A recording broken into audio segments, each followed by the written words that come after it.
ऊस तोडणी आणि वाहतूक दरवाढीचा प्रश्न गेल्या कित्येक वर्षांपासून प्रलंबित आहे। या प्रश्नावर तोडगा काढण्यासाठी पुणे साखर संघाच्या कार्यालयात साखर संघाचे अध्यक्ष पी.आर. पाटील, राष्ट्रीय फेडरेशनचे अध्यक्ष जयप्रकाश दांडेगावकर, हर्षवर्धन पाटील, कार्यकारी संचालक संजय खताळ आणि ऊस तोडणी कामगार संघटनांच्या प्रतिनिधींची बैठक झाली। या बैठकीत राज्य साखर संघानं 27% वाढीचा प्रस्ताव दिला। तो कामगार संघटनांनी अमान्य करत 55% वाढीच्या प्रस्तावात 5% कमी करून त्यांनी 50% वाढीची मागणी केली। पण यावरही तोडगा निघाला नसल्यानं ही चौथी बैठकही निष्फळ ठरली।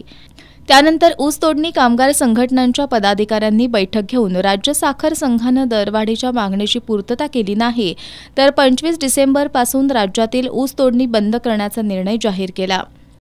कामगार संघटनांनी त्यांचा 55% प्रस्ताव जो होता त्याच्यात 5% कमी करून 50%चा प्रस्ताव दिला, परंतु राज्य साखर संघाने हा मान्य केला नाही आणि त्यामुळे ही बैठक निष्फळ ठरली।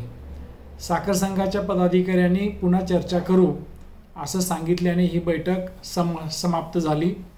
त्यानंतर 7 संघटनांच्या पदाधिकाऱ्यांची बैठक झाली आणि 7ही संघटनांनी एकमताने ठरवलेलं आहे की येत्या 25 तारखेच्या आत कामगार संघटनांची ऊस तोडणी दरवाढीची मागणी मान्य झाली नाही, करार झाला नाही तर 25 तारखेपासून राज्यातील ऊस तोड बंद करण्याचा निर्णय घेतलेला आहे।